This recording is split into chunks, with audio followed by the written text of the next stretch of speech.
Why install OpenClaw natively on Windows? While some developer guides suggest using WSL2, there are four main reasons why running OpenClaw natively on Windows is often the better choice for your workflow. First, direct access to your files.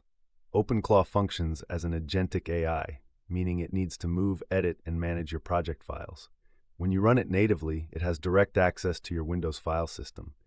In contrast, running it through WSL2 creates a performance bottleneck.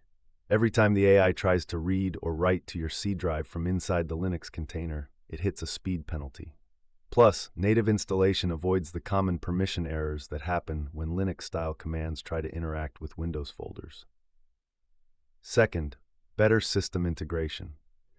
Because OpenClaw acts like a Life OS assistant, it needs to talk to your local environment. Running it natively makes it much easier to trigger PowerShell scripts or open Windows applications.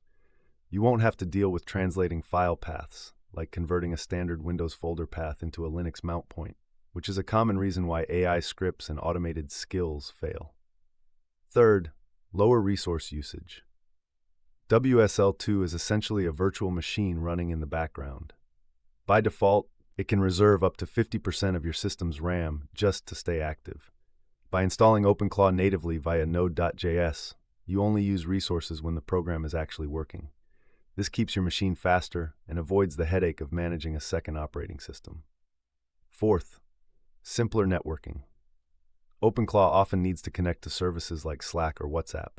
In a native setup, localhost is straightforward. In WSL2, the Linux network is separate from your Windows network, which often requires complex port forwarding or proxy rules just to get your browser to see the OpenClaw service. Going native removes that layer of complexity entirely. Summary for Python developers. If you are already working as a Python developer on Windows, keeping OpenClaw native ensures the AI sees your environment exactly the way you do.